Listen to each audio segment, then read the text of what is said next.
அனைவருக்கும் வணக்கம். இந்த வீடியோ பதிவில் நம்ம பார்க்கக்கூடிய விஷயம் அந்த காஸ்மிக் எனர்ஜி அப்படின்னா என்ன பார்க்கலாம்.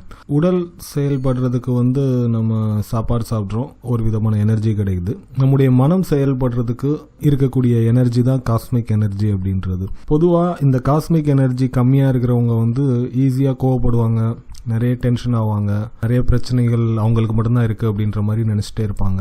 ஸோ அந்த மாதிரி உங்களுடைய மைண்ட் செட் இருந்தது அப்படின்னா உங்களுக்கு அந்த காஸ்மிக் எனர்ஜி அப்படின்றது கம்மியாக இருக்குன்னு. ஸோ நமக்கு காஸ்மிக் எனர்ஜி என்னென்ன சோர்ஸ் மூலமாக கிடைக்குது, எந்த விதத்துலேருந்து நம்ம அதை அப்சர்வ் பண்ணிக்கலாம் அப்படின்றத பார்க்கலாம்.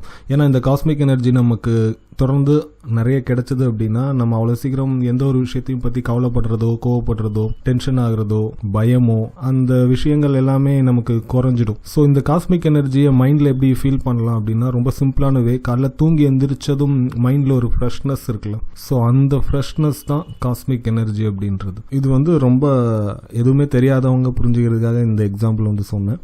ஸோ அதே மாதிரி அந்த காஸ்மிக் எனர்ஜியை வேறு என்னென்ன மாதிரியான வழிகளில் ரிசீவ் பண்ணிக்கலாம் அப்படின்றத பார்க்கலாம்.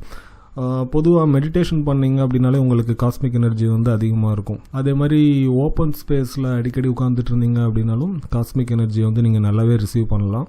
ஓப்பன் ஸ்பேஸில் உட்காடுறீங்க அப்படின்னா தனியாக உட்காருங்க, ஏதாவது ஒரு மொட்டை மாடி இல்லைனா பெரிய கிரவுண்ட், எங்கனாலும் கொஞ்ச நேரம் மொபைல் இதெல்லாம் இல்லாமல் தனியாக உட்காந்துருந்தீங்க அப்படின்னாலும் உங்களுக்கு அந்த காஸ்மிக் எனர்ஜின்றது கிடைக்கும். ஏதாவது ஒரு பெரிய வைப்ரேஷன் உள்ள டெம்பிள்ஸ் போனீங்க அப்படின்னா அங்கே நீங்கள் ஃபீல் பண்ணலாம். டெம்பிள்ஸ் போகிறீங்க அப்படின்னா கோயிலில் போய் சாமி கும்பிட்றது அது ஓகே. அது இல்லாமல் ஏதாவது ஒரு இடத்துல போய் அமைதியாக கொஞ்ச நேரம் உட்காந்துருந்தீங்க அப்படின்னா உங்களுக்கு அந்த காஸ்மிக் எனர்ஜியை உங்கள் மைண்ட் ரிசீவ் பண்ணிக்கும்.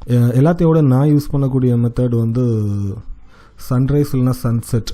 அந்த டைம் ஆனதுக்கப்புறம், அதாவது சன்ரைஸ் ஆகிறதுக்கு முன்னாடி அந்த ஸ்கையை பார்த்துட்டு இருக்கிறது, இல்லைன்னா சன்செட் ஆனதுக்கப்புறம் அந்த ஸ்கையை பார்த்துட்டு இருக்கிறது உங்களுக்கு அந்த மைண்டுக்கு ஒரு எனர்ஜி கொடுக்கும். நான் யூஸ் பண்ணுறது எப்போவுமே சன்செட்க்கு அப்புறம் தான். ஸோ சன்செட்க்கு அப்புறம் பார்க்குறது எனக்கு எப்போவுமே ஒர்க் அவுட் ஆகக்கூடிய ஒரு விஷயமா இருக்கும். நான் அடிக்கடி யூஸ் பண்ணக்கூடிய ஒரு விஷயமும் கூட. அப்படி இல்லைன்னா இந்த ஹீலிங்லாம் பண்ணுவாங்கல்ல, ஸோ அவங்க ஏதாவது உங்களை ஹீல் பண்ணாங்க அப்படின்னாலும் உங்களுக்கு அந்த காஸ்மிக் எனர்ஜி நல்லாவே ரிசீவ் பண்ணிக்க முடியும். சில பீப்புள் பாசிட்டிவான வைப்ரேஷன் வெளிப்படுத்திட்டே இருப்பாங்க. ஸோ அவங்களோட காண்டாக்டில் இருந்தீங்க அப்படின்னாலும் உங்களுக்கு அந்த காஸ்மிக் எனர்ஜின்றது அவங்கள்ட்ட இருந்து நீங்கள் ஓரளவுக்கு ரிசீவ் பண்ணிக்க முடியும்.